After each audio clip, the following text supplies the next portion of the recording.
Hi, and welcome to another edition of Easy Eats for Everyone. Today we're going to be making an easy carrot cake muffin with a yummy cream cheese frosting.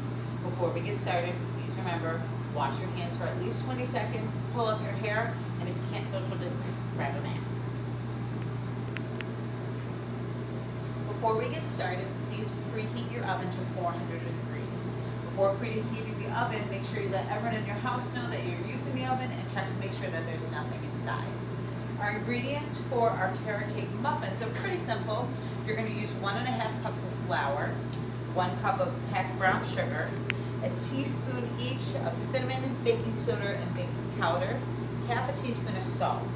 And then your wet ingredients include half a cup each of vegetable oil and milk, 2 eggs, and 1 cup of shredded carrots. You can buy this frozen or you can shred them yourself. To get started, we're going to combine all of our dry ingredients first. You might notice this pretty common step in recipes, especially with baking. You normally will find they'll have you put all your wet ingredients together, all your dry ingredients together, and then add your dry ingredients to the wet ingredients. Part of it has to do with the system of baking, but to be honest, if you put all dry ingredients together and start moving it around, flour and sugar and everything gets all over the place. So it actually makes it cleaner to do that combining of things, of wet to dry. All we did was dump all of our dry ingredients together in a bowl, and using a whisk, we're going to whisk that together so that the flour becomes this light brown color. And we're just going to set this aside. Because it has dry ingredients, so nothing's really on it, we're just going to combine this together with our whisk, gently mixing this. If you don't have a hand mixer, you can actually beat your eggs with a whisk. It's just faster to do it with a hand mixer. Putting this aside. So we're going to add our dry to the wet. Step 3 is really easy. We're just going to combine these together. We have all of our dry ingredients here. Here are our wet ingredients. It doesn't really matter which order you do this. You can add the dry to the wet. Just make sure if you do that, you split your dry ingredients in half so it doesn't make a big mess. And using a spatula or a wooden spoon, you're going to just combine this. And it will become thick and sticky. That's okay. That's what you want. Now we're making muffins, but you could do this into a carrot cake. If you use an 8x8 pan, it's going to take a little bit longer to cook.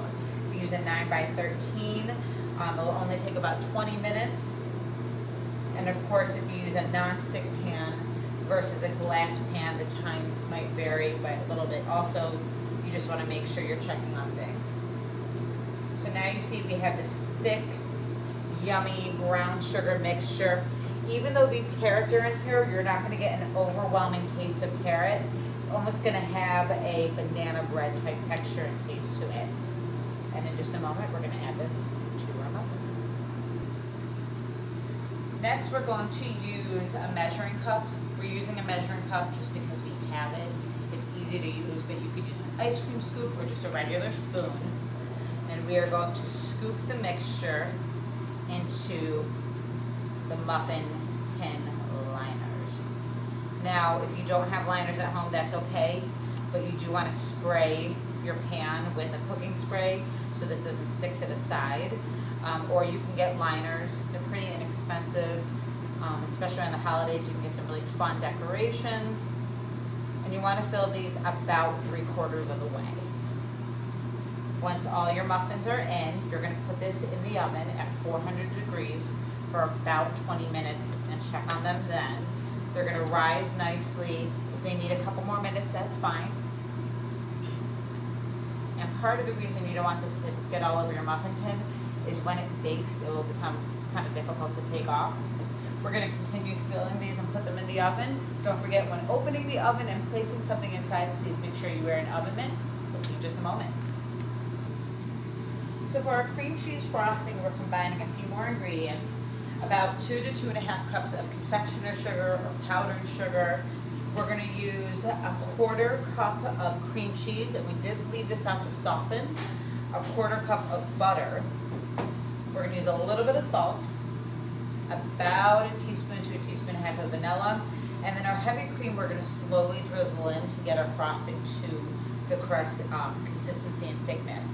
This recipe calls for about 3 tablespoons, but you really need a little bit more than that, so you just gotta play with it, and you'll see that as we blend it together. It's pretty simple to do. We're gonna use our hand mixer again. We're gonna place this inside, and as you can see, it is soft because the mixer went right in. And we're gonna start to combine this together. We're gonna toss in our confectioner sugar. We're gonna do this a little bit at a time. Remember, we talked about if you add dry ingredients too much, it could fly all over the place. So we don't wanna do that. So we're gonna just mix this right in. And if you could smell it, it smells so good. Add a little bit more. And you're gonna see now it's getting what we call choppy. A little bit thick. The butter and cream cheese is holding on to that sugar. We're gonna add in our vanilla.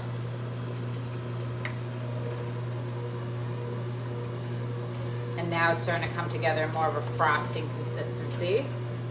We're gonna put in a little bit of salt, because who doesn't love salty and sweet? And now we're gonna add in our heavy cream a little bit at a time. And you're gonna see very, very quickly it's gonna become this thick frosting-like consistency. That was about our 2 tablespoons. We're gonna do a little tiny bit more just to get it to that nice, creamy, thick frosting.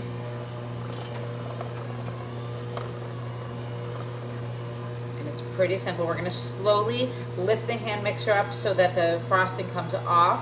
Don't just pull this up though, because you're gonna get frosting all over the place. And in just a moment, we'll show you how you can actually put this in a piping bag for easy application. You could just use a spoon and smush it right on. Last part, we're gonna take our muffins out of the oven. You do wanna let these cool for a little bit.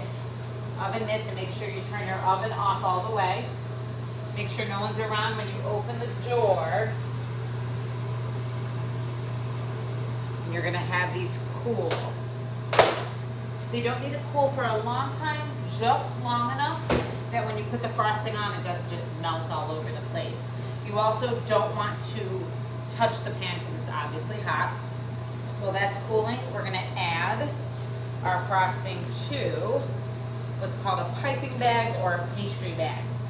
If you do not have one of these at home, and a lot of people don't, you could just use a Ziploc bag and you'd place it in here with a corner down.